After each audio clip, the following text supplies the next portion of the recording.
bigyan kita ng tip bro. Yung 30, ako malaking tulong sa'yo ito, di ba?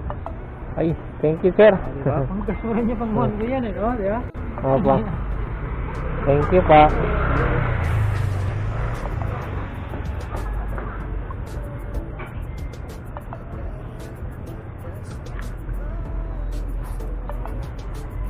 Okay na. Okay na sir. Thank you pa. Good luck, Amigo. Yes, sir. Marami talagang taong matulungin. Alam nilang gaano kahirap ang buhay ng delivery rider. God bless you sir sa binigay mo.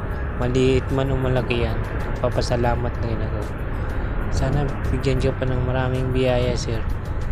Salamat sir. Hanggang dito na yung vlog ko mga kuys. Salamat.